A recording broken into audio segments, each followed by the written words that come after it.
ನಮಸ್ಕಾರ. ನಮಸ್ಕಾರ. ನಮ್ಮ ಕೇಳುವರೊಬ್ಬರು ಕೆಲವು ಮೂಲಗಳನ್ನ ಕಳಿಸಿದ್ರು. ಅದರಲ್ಲಿ ಶಕ್ತಿ ತತ್ವದ ಬಗ್ಗೆ ಬಹಳ ಆಳವಾದ ವಿಷಯ ಇದೆ. ಹೌದು. ನಾವು ಈ ಹಿಂದೆ ಶೂನ್ಯ ಮತ್ತೆ ಚೈತನ್ಯದ ಬಗ್ಗೆ ಮಾತಾಡಿದ್ದೀವಿ. ಶೂನ್ಯ ಅಂದ್ರೆ ಮೌನ, ಚೈತನ್ಯ ಅಂದ್ರೆ ಅರಿವು ಅಂತ ಒಂದು ಹಂತಕ್ಕೆ ಅರ್ಥ ಆಗಿದೆ. ಆದ್ರೆ ನನ್ನ ಪ್ರಶ್ನೆ ಶುರುವಾಗೋದೇ ಇಲ್ಲಿಂದ. ಎಲ್ಲೆಡೆ ಬರೀ ಅರಿವು ಅಂದ್ರೆ ಒಂದು ನಿಶ್ಚಲ ಸ್ಥಿತಿಯೇ ಇದ್ರೆ ಈ ಇಡೀ ಜಗತ್ತು, ಈ ಚಲನೆ, ಈ ಸೃಷ್ಟಿ ಶುರುವಾಗಿದ್ದು ಹೇಗೆ? ಹೌದು. ಆ ನಿಶ್ಚಲ ಅರಿವಿನಿಂದ ಕ್ರಿಯೆ ಹುಟ್ಟಿದ್ದು ಹೇಗೆ? ಇದು ತುಂಬಾನೇ ಸರಿ ಪ್ರಶ್ನೆ. ನೋಡಿ, ಚೈತನ್ಯ ಅನ್ನೋದು ಒಂದು ದೊಡ್ಡ ಶಾಂತವಾದ ಸಮುದ್ರ ಇದ್ದ ಹಾಗೆ ಅಂತ ಅನ್ಕೊಂಡ್ರೆ, ಓಕೆ, ಆ ಸಮುದ್ರದಲ್ಲಿ ಅಲೆಗಳು ಎದ್ದಿದ್ದು ಹೇಗೆ? ಆ ಚಲನೆಗೆ ಕಾರಣ ಏನು? ಇದು ಮುಂದಿನ ಪ್ರಶ್ನೆ. ಹೌದು. ಈ ಮೂಲಗಳ ಪ್ರಕಾರ ಆ ಚಲನೆಯೇ ಶಕ್ತಿ. ಸೊ ಇವತ್ತಿನ ನಮ್ಮ ಚರ್ಚೆಯ ಉದ್ದೇಶ ಶಕ್ತಿ ಅಂದ್ರೆ ದೇವಸ್ಥಾನದಲ್ಲಿ ಪೂಜೆ ಮಾಡೋ ದೇವಿಯ ರೂಪ ಮಾತ್ರ ಅಲ್ಲ. ಅದರಾಚೆಗೆ ಅದೊಂದು ಯೂನಿವರ್ಸಲ್ ಪ್ರಿನ್ಸಿಪಲ್, ಒಂದು ಮೂಲಭೂತ ತತ್ವ ಅನ್ನೋದನ್ನ ಅರ್ಥ ಮಾಡ್ಕೊಳ್ಳೋದು. ಸರಿ, ಹಾಗಾದ್ರೆ ಇದನ್ನ ಸ್ವಲ್ಪ ಬಿಡಿಸಿ ನೋಡೋಣ. ಮೂಲಗಳಲ್ಲಿ ಒಂದು ಮಾತು ನೇರವಾಗಿ ಹೇಳುತ್ತೆ, ಶೂನ್ಯ ಅಂದ್ರೆ ಮೌನ, ಚೈತನ್ಯ ಅಂದ್ರೆ ಅರಿವು. ಈ ಸರಳ ಸಮೀಕರಣದಲ್ಲಿ ಶಕ್ತಿಯಲ್ಲಿ ಬರುತ್ತೆ. ಹಾಗಾದ್ರೆ ಶಕ್ತಿ ಅಂದ್ರೆ ಏನು? ಇಲ್ಲಿಂದಾನೇ ವಿಷಯ ತುಂಬಾನೇ ಇಂಟ್ರೆಸ್ಟಿಂಗ್ ಆಗೋದು. ಆ ಮೂಲಗಳಲ್ಲಿ ಒಂದು ವಾಕ್ಯ ಇದೆ, ಆ ಅರಿವು ಚಲಿಸಲು ಆರಂಭಿಸಿದಾಗ ಅದೇ ಶಕ್ತಿ ತತ್ವ. ಆ ಅರಿವು ಚಲಿಸಲು ಆರಂಭಿಸಿದಾಗ? ಹೌದು. ಇದು ಕೇಳೋಕೆ ಸಿಂಪಲ್ ಅನ್ಸಿದ್ರು ತುಂಬಾನೇ ಪವರ್ಫುಲ್ ಮಾತು. ಇದರರ್ಥ ಶಕ್ತಿ ಅನ್ನೋದು ಚೈತನ್ಯದಿಂದ ಬೇರೆಯಾಗಿರೋ ವಸ್ತುವಲ್ಲ, ಅದು ಚೈತನ್ಯದ ಕ್ರಿಯಾತ್ಮಕ ರೂಪ. ಕ್ರಿಯಾತ್ಮಕ ರೂಪ ಅಂದ್ರೆ ಅರಿವು ಸುಮ್ಮನೆ ಇದೆ ಅಂತ ತನ್ನ ಬಗ್ಗೆ ತಾನು ತಿಳಿದುಕೊಂಡಿರೋದು ಚೈತನ್ಯ. ಅದೇ ಅರಿವು ತನ್ನನ್ನು ತಾನು ವ್ಯಕ್ತಪಡಿಸಲು, ಏನನ್ನಾದ್ರೂ ಸೃಷ್ಟಿಸಲು ಮುಂದಾದಾಗ ಆ ಚಲನೆ ಇದೆಯಲ್ಲ, ಅದೇ ಶಕ್ತಿ. ಅದೇ ಶಕ್ತಿ. ಓಕೆ, ಅಂದ್ರೆ ಇದೊಂದು ಪೊಟೆನ್ಷಿಯಲ್ ಎನರ್ಜಿ ಇದ್ದ ಹಾಗೇನಾ? ನಿಖರವಾಗಿ. ಬಹಳ ಒಳ್ಳೆ ಹೋಲಿಕೆ ಅದು. ಒಂದು ತಂತಿಯಲ್ಲಿ ವಿದ್ಯುತ್ ಸುಮ್ಮನೆ ಇರುವಾಗ ಅದೊಂದು ಸಾಮರ್ಥ್ಯ, ಪೊಟೆನ್ಷಿಯಲ್. ಹೌದು, ಕಾಣಿಸಲ್ಲ, ಅದರ ಅನುಭವವೂ ಆಗಲ್ಲ. ಆದ್ರೆ ಅದೇ ವಿದ್ಯುತ್ ಒಂದು ಬಲ್ಬ್ ಮೂಲಕ ಹರಿದಾಗ ಬೆಳಕಾಗುತ್ತೆ, ಫ್ಯಾನ್ ಮೂಲಕ ಹರಿದಾಗ ಗಾಳಿಯಾಗಿ ಚಲನೆ ಕೊಡುತ್ತೆ. ಆ ಬೆಳಕು, ಆ ಚಲನೆ, ಅದೇ ಶಕ್ತಿಯ ಅಭಿವ್ಯಕ್ತಿ. ಓ, ಸರಿ. ಹಾಗೆಯೇ ಚೈತನ್ಯ ಅನ್ನೋದು ಆ ಮೂಲ ಸಾಮರ್ಥ್ಯ, ಅದು ಶಕ್ತಿಯ ರೂಪದಲ್ಲಿ ವ್ಯಕ್ತವಾಗುತ್ತೆ. ಹಾಗಾಗಿ ಇದೊಂದು ತತ್ವ, ಒಬ್ಬ ವ್ಯಕ್ತಿಯಲ್ಲ. ಆ ವಿದ್ಯುತ್ ಹೋಲಿಕೆ ಕುತೂಹಲಕಾರಿಯಾಗಿದೆ.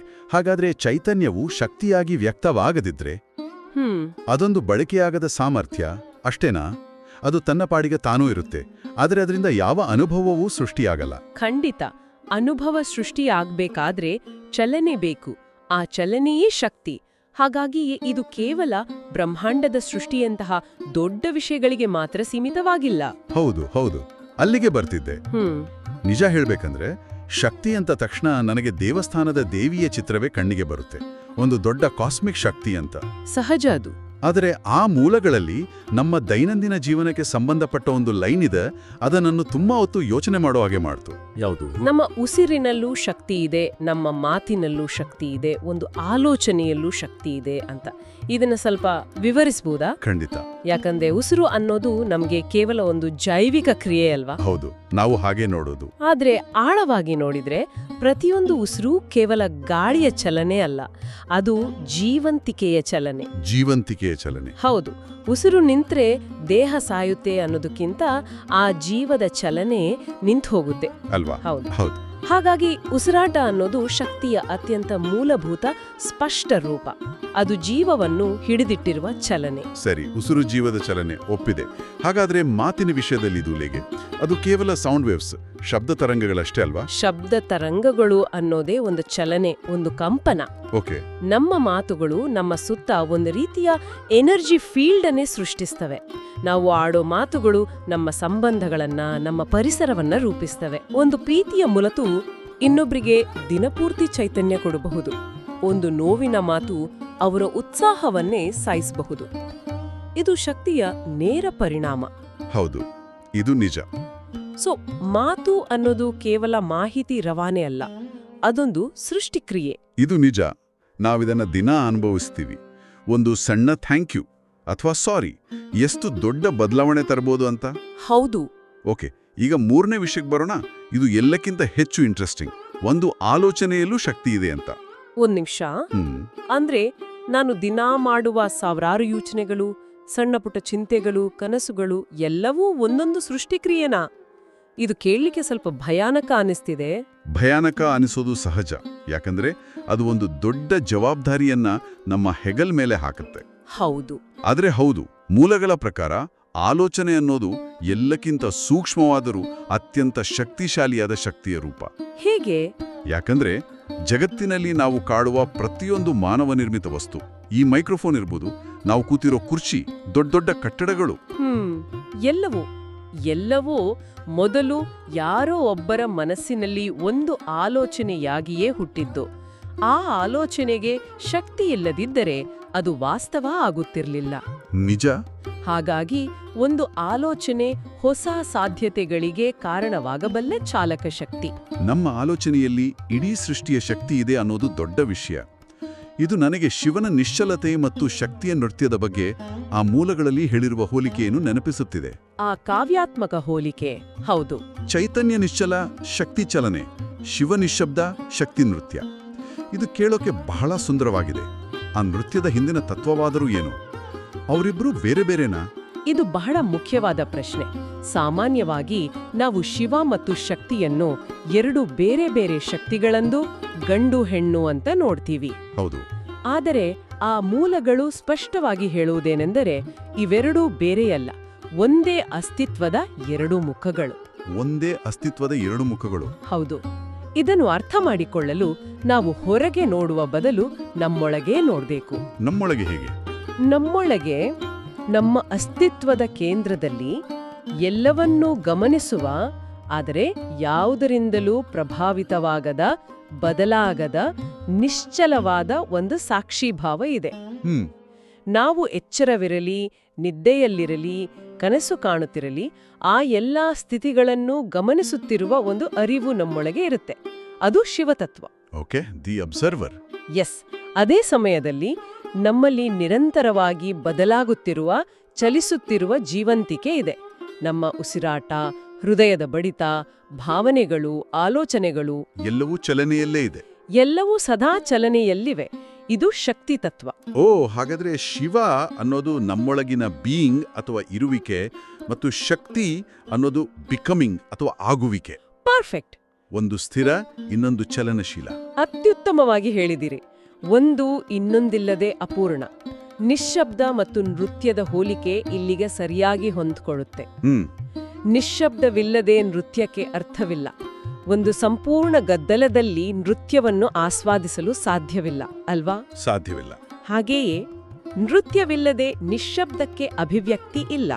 ಶಿವನೆಂಬ ನಿಶ್ಚಲ ಚೈತನ್ಯಕ್ಕೆ ಶಕ್ತಿ ಎಂಬ ನೃತ್ಯವಿಲ್ಲದಿದ್ದರೆ ಈ ಸೃಷ್ಟಿ, ಈ ಜಗತ್ತು, ಈ ಅನುಭವಗಳೆಲ್ಲವೂ ಇರುತ್ತಿರಲಿಲ್ಲ. ಸರಿ, ಶಿವನಿಲ್ಲದೆ ಶಕ್ತಿಗೆ ಆಧಾರವಿಲ್ಲ, ಶಕ್ತಿ ಇಲ್ಲದೆ ಶಿವನಿಗೆ ಅಭಿವ್ಯಕ್ತಿ ಇಲ್ಲ ಅಂತ ಹೇಳಿದ್ರಿ. ಹೌದು. ಆದರೆ ಕೆಲವು ಸಂಪ್ರದಾಯಗಳಲ್ಲಿ ಶಕ್ತಿಯನ್ನು ಮಾತ್ರ ಪ್ರಧಾನವಾಗಿ ಪೂಜಿಸ್ತಾರೆ. ಆ ದೃಷ್ಟಿಕೋನವನ್ನ ಈ ಮೂಲಗಳು ಹೇಗೆ ವಿವರಿಸಬಹುದು? ಒಳ್ಳೆ ಪ್ರಶ್ನೆ. ಶಕ್ತಿಯ ಆರಾಧನೆ ಅಂದ್ರೆ ಚಲನೆಯ, ಅಭಿವ್ಯಕ್ತಿಯ, ಸೃಷ್ಟಿಯ ಆರಾಧನೆ. ಜಗತ್ತು ಮತ್ತು ಜೀವನ ಒಂದು ಅನುಭವ. ಹೌದು. ಆ ಅನುಭವ ಸಾಧ್ಯವಾಗುವುದೇ ಶಕ್ತಿಯಿಂದ. ಹಾಗಾಗಿ ಆ ಅನುಭವಕ್ಕೆ, ಆ ಸೃಷ್ಟಿಗೆ ಕೃತಜ್ಞತೆ ಸಲ್ಲಿಸುವುದು ಸಹಜ. ಓಕೆ. ಆದರೆ ತತ್ವದ ದೃಷ್ಟಿಯಿಂದ ನೋಡಿದಾಗ ಶಕ್ತಿಯ ಆರಾಧಕರು ಸಹ ಆ ಚಲನೆಯ ಹಿಂದಿರುವ ನಿಶ್ಚಲ ಆಧಾರವನ್ನು ಪರೋಕ್ಷವಾಗಿ ಒಪ್ಕೊಂಡಿರ್ತಾರೆ. ಅರಿವಿಲ್ಲದೆಯೇ? ಹೌದು. ಆಧಾರವಿಲ್ಲದ ಚಲನೆ ಕೇವಲ ಗೊಂದಲ, ಒಂದು ಅರ್ಥಹೀನ ಚಟುವಟಿಕೆಯಾಗತ್ತೆ. ಆ ಚಲನೆಗೆ ಒಂದು ಲಯ, ಒಂದು ಸೌಂದರ್ಯ ಬರಬೇಕಾದ್ರೆ ಅದರ ಹಿನ್ನೆಲೆಯಲ್ಲಿ ಒಂದು ಸ್ಥಿರತೆ ಇರಲೇಬೇಕು. ಸರಿ. ಬಹಳ ಆಳವಾದ ಒಳನೋಟ, ಚೈತನ್ಯ ಮತ್ತು ಚಲನೆ, ಸಾಕ್ಷಿ ಮತ್ತು ಕ್ರಿಯೆ ನಮ್ಮಲ್ಲೇ ಇದೆ ಎನ್ನುವುದು. ಹಾಗಾದ್ರೆ ನಮ್ಮ ಚರ್ಚೆಯ ಅಂತಿಮ ಭಾಗಕ್ಕೆ ಬರೋಣ. ಓಕೆ. ಇದೆಲ್ಲದರ ಅರ್ಥವೇನು? ಈ ಶಕ್ತಿ ತತ್ವವನ್ನ ಕೇವಲ ಬೌದ್ಧಿಕವಾಗಿ ಅರ್ಥ ಮಾಡಿಕೊಳ್ಳುವುದರಿಂದ ನಮ್ಮ ಬದುಕಿನಲ್ಲಿ ಏನು ಬದಲಾವಣೆ ಸಾಧ್ಯ? ಹೌದು, ಇದು ಎಲ್ಲಕ್ಕಿಂತ ಮುಖ್ಯವಾದ ಪ್ರಶ್ನೆ. ಈ ಜ್ಞಾನದಿಂದ ನಮ್ಮ ಬದುಕಿನ ಗುಣಮಟ್ಟ ಹೇಗೆ ಸುಧಾರಿಸುತ್ತೆ? ಆ ಮೂಲಗಳ ಕೊನೆಯಲ್ಲಿ ಒಂದು ಅತ್ಯಂತ ಬಲವಾದ ಮತ್ತು ನೇರವಾದ ಹೇಳಿಕೆ ಇದೆ. ಯಾವುದು? ಶಕ್ತಿ ತತ್ವ ಅರ್ಥವಾದಾಗ ನಾವು ಭಯದಿಂದ ಬದುಕಲ್ಲ, ಜಾಗೃತಿಯಿಂದ ಬದುಕ್ತೇವೆ. ಹೌದು, ಈ ವಾಕ್ಯ ನನ್ನನ್ನು ಬಹಳ ಆಕರ್ಷಿಸಿತು. ಆದರೆ ಶಕ್ತಿ ತತ್ವಕ್ಕೂ ಭಯಕ್ಕೂ ಜಾಗೃತಿಗೂ ಏನು ಸಂಬಂಧ? ಭಯಕ್ಕೂ ಇದಕ್ಕೂ ಲಿಂಕ್ ಹೇಗೆ? ನೇರವಾದ ಸಂಬಂಧವಿದೆ. ನಮ್ಮ ಜೀವನದಲ್ಲಿ ಹೆಚ್ಚಿನ ಭಯಗಳು ಎಲ್ಲಿಂದ ಹುಟ್ಟುತ್ತವೆ ಅಂತ ಯೋಚಿಸಿದ್ರೆ? ಅಸಹಾಯಕತೆಯಿಂದಾನ? ಎಕ್ಸಾಕ್ಟ್ಲಿ. ನಮ್ಮ ನಿಯಂತ್ರಣ ತಪ್ಪಿ ಹೋಗುತ್ತೆ. ನಾವು ಅಸಹಾಯಕರು ಅನ್ನೋ ಭಾವನೆಯಿಂದ. ನಾವು ಪರಿಸ್ಥಿತಿಗಳ ಬಲಿಪಶುಗಳು. ಹೊರಗಿನ ಪ್ರಪಂಚ ನಮ್ಮನ್ನು ಆಡಿಸುತ್ತೆ, ನಮ್ಮ ಜೀವನ ನಮ್ಮ ಕೈಯಲ್ಲಿಲ್ಲ. ಹೌದು, ವಿಕ್ಟಿಮ್ ಮೆಂಟಾಲಿಟಿ ಅಂತಾರಲ್ಲ ಹಾಗೆ. ನನ್ನ ಜೊತೆ ಯಾಕೆ ಹೀಗಾಯ್ತು, ನನ್ನ ಹಣೆ ಬರಹವೇ ಸರಿಯಿಲ್ಲ ಅನ್ನೋ ಭಾವನೆ. ನಿಖರವಾಗಿ. ಆದ್ರೆ ಶಕ್ತಿ ತತ್ವ ಏನ್ ಹೇಳುತ್ತೆ? ಈ ಸಂಪೂರ್ಣ ಸೃಷ್ಟಿಯ ಚಾಲಕ ಶಕ್ತಿ ಎಲ್ಲೋ ದೂರದಲ್ಲಿಲ್ಲ, ಅದು ನಮ್ಮೊಳಗೇ ಇದೆ ಅಂತ ಹೇಳುತ್ತೆ. ನಮ್ಮ ಉಸಿರಾಟದಲ್ಲಿ, ನಮ್ಮ ಮಾತಿನಲ್ಲಿ, ನಮ್ಮ ಆಲೋಚನೆಯಲ್ಲಿ ಅದೇ ಸೃಷ್ಟಿಯ ಶಕ್ತಿ ಹರಿಯುತ್ತಿದೆ ಅಂತ ಅರಿವಾದಾಗ ನಾನು ಬಲಿಪಶು ಅನ್ನೋ ಭಾವನೆ ನಿಧಾನವಾಗಿ ಕರಗಲು ಆರಂಭವಾಗುತ್ತೆ. ಓಕೆ, ಅಂದ್ರೆ ನಮ್ಮ ಜೀವನದ ಚುಕ್ಕಾಣಿಯನ್ನು ನಮ್ಮ ಕೈಗೆ ತೆಗೆದುಕೊಳ್ಳುತ್ತೇವೆ. ಹೌದು. ಅಂದ್ರೆ ನಮ್ಮಲ್ಲಿಯೇ ಸೃಷ್ಟಿಸುವ ಶಕ್ತಿ ಇದೆ ಎಂದು ಅರಿವಾದಾಗ ನಾವು ಜವಾಬ್ದಾರಿಯನ್ನು ತೆಗೆದುಕೊಳ್ಳಲು ಆರಂಭಿಸುತ್ತೇವೆ ಅಲ್ವೇ? ಅದೇ ಮಾತು. ಆಗ್ಲೇ ನೀವು ಹೇಳಿದ ಹಾಗೆ ನಮ್ಮ ಆಲೋಚನೆಗಳ ಬಗ್ಗೆ ಭಯದ ಬದಲು ಜವಾಬ್ದಾರಿ ಮೂಡುತ್ತೆ. ಜವಾಬ್ದಾರಿ ಅನ್ನೋ ಪದ ಇಲ್ಲಿ ಬಹಳ ಮುಖ್ಯ. ನಮ್ಮ ಆಲೋಚನೆ ಮತ್ತು ಮಾತಿನಲ್ಲಿ ನಮ್ಮ ನಾಳಿನ ವಾಸ್ತವವನ್ನು ಸೃಷ್ಟಿಸುವ ಶಕ್ತಿ ಇದೆ ಅಂತ ತಿಳಿದಾಗ ನಾವು ಸುಮ್ಮನೆ ಬೇಜವಾಬ್ದಾರಿಯಿಂದ ಮಾತಾಡೋದಿಲ್ಲ. ಸರಿ. ನಮ್ಮ ಮನಸ್ಸಿನಲ್ಲಿ ನಕಾರಾತ್ಮಕ ಆಲೋಚನೆಗಳನ್ನು ಪೋಷಿಸುವುದಿಲ್ಲ. ಯಾಕಂದ್ರೆ ಪ್ರತಿ ಆಲೋಚನೆಯೂ ಒಂದು ಬೀಜ, ಅದು ನಾಳೆ ಮರವಾಗಬಹುದು ಅನ್ನೋ ಅರಿವು ಮೂಡುತ್ತೆ. ಈ ಅರಿವು ಬಂದಾಗ ನಾವು ಭಯದಿಂದ, ಅಸಹಾಯಕತೆಯಿಂದ ವರ್ತಿಸುವುದನ್ನು ಬಿಟ್ಟು ಪ್ರಜ್ಞಾಪೂರ್ವಕವಾಗಿ ಜವಾಬ್ದಾರಿಯಿಂದ ನಮ್ಮ ಜೀವನವನ್ನು ರೂಪಿಸಲು ಆರಂಭಿಸುತ್ತೇವೆ.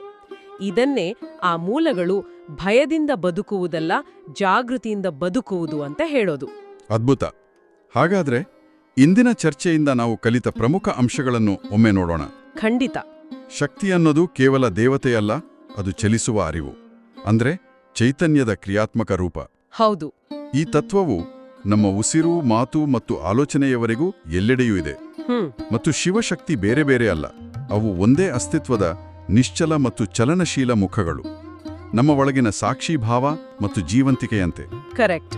ಈ ತತ್ವವನ್ನು ಆಳವಾಗಿ ಅರಿಯುವುದೇ ಭಯವುಕ್ತ ಜಾಗೃತ ಜೀವನಕ್ಕೆ ದಾರಿ.